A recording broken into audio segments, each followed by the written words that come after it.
Okay, in this video we're going to look at finding a quadratic equation from a graph, so when we're given the graph of a quadratic equation, and we are also going to look at intersecting quadratic functions. So first of all, when we are given a graph, so I'm going to look at two examples here.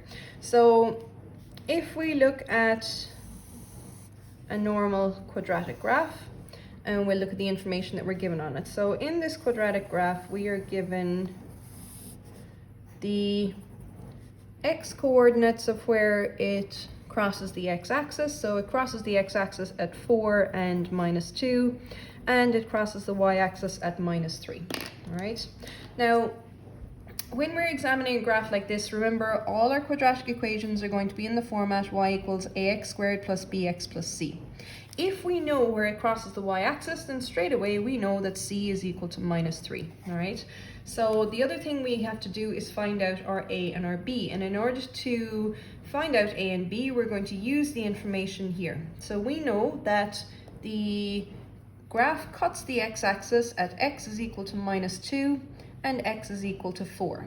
These are our roots of our quadratic equation. First step, change them to factors. So we bring the numbers across the equal sign, so we have x plus 2 by x minus 4. And we multiply them out. So multiplying out using either the array method, splitting the bracket, or arrows, whichever you prefer, we get x squared minus 2x minus 8. So in a junior cert question, this would be done, we'd be finished. But, however, if we look at our y-intercept, our numbers don't actually match. So what that means is that the value of a is not just going to be a 1, the value of a is going to be a number. So we're going to look at how to find that value of a now. So we know absolutely sure that c has to be -3. So that means that I must multiply this equation by a number in order to end up with -3 here. So the way we figure out what that number is we reduce this back to a 1. So in order to reduce this -8 back to a 1, we divide that by 8. And then we want to bring it up to a 3, so we multiply it by 3. All right, so in other words, you multiplied by the number that we want divided by the number that we have, in other words.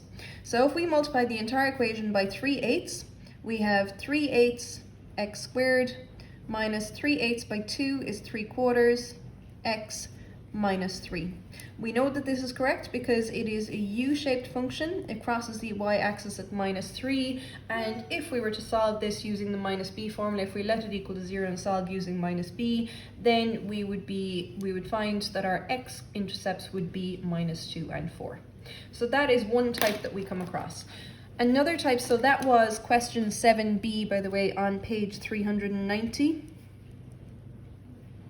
I'm also going to look at question 7 part H on page 391. So again, we have a graph. This time the quadratic equation does not cross the x-axis, so we are not given the x-intercepts, but we are given the y-intercept of -3, and we are given the coordinates of the turning point, which is -2, -1. So given that our turning point is -2, -1, we can actually use either method 1 or method 2 in the previous video for finding our quadratic equation. We're just working backwards.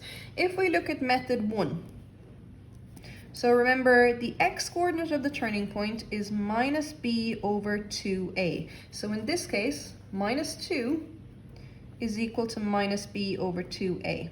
All right, so we'll leave that there for a minute.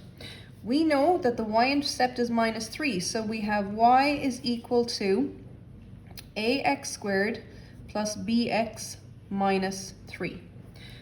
We can use the coordinates of the turning point, which is -2, -1, to insert into this function here. So we have -1 is equal to a times by -2 squared plus b times by -2 minus 3. Multiplying out, we get -1 is equal to 4a minus 2b minus 3, and 4a minus 2b is equal to 2 once fully tidied up. Now our problem is that we have two variables here, so we must work on this part here now to rearrange it. So what I'm going to do to rearrange it here is get rid of the fraction, so multiply across by 2a, and we have minus 4a is equal to minus b, therefore b equals 4a. So we can use that to replace the b in this function with a 4a. So we have 4a minus 2 times by 4a equals 2.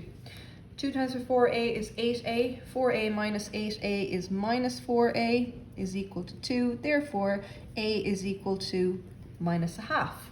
Now that we know that a is equal to minus a half, we can go back to this part and we can say that b is equal to 4 times by minus a half, which means that b is minus 2. Given that information, our quadratic function is minus a half x squared minus 2x minus 3.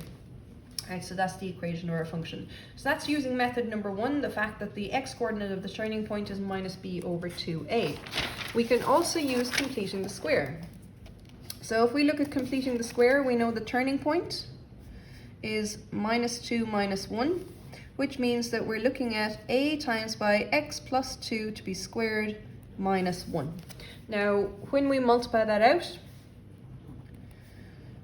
we get ax squared plus 4ax plus 4a minus 1. I'm skipping a step there, but x plus 2 to be squared is x squared plus 4x plus 4, then multiply it by a. We know that the c value of our function has to be minus 3. So 4a minus 1 is equal to minus 3, making us 4a is equal to minus 1 goes across, becomes plus 1, so minus 2, and therefore a is equal to minus a half. We get the same value. Plugging it into our function here now, we have minus a half x squared. 4 times by minus a half is minus 2x, and we already know that 4a minus 1 is minus 3. So we do get the same answer, just a slightly different method of doing it. So that's looking at your two methods of using a graph to find the equation of a quadratic function.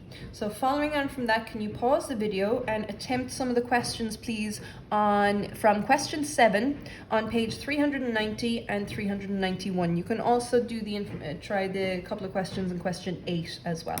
Thank you. All right, last topic in quadratic equations is intersecting quadratic equations.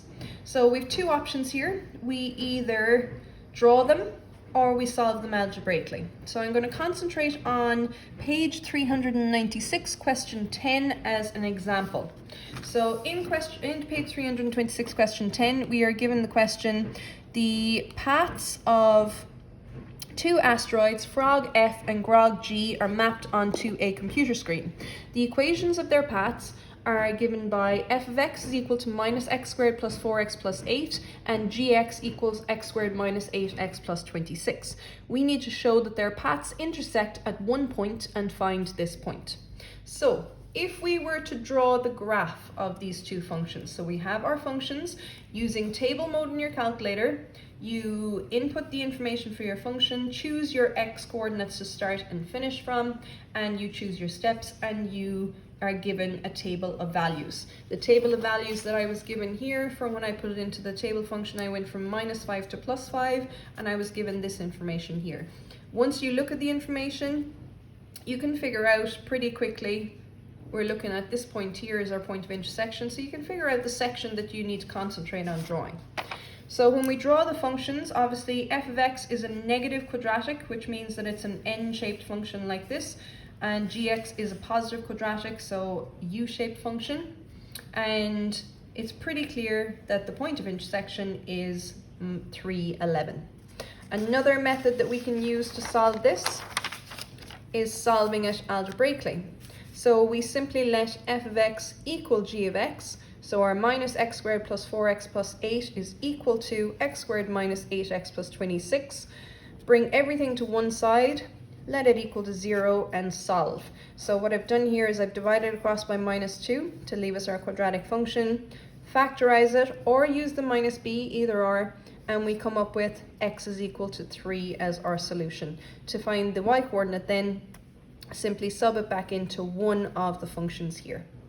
So based on that, I would like you to try some of the questions on pages 395, 396 and 397 and have a go at either solving them graphically or algebraically.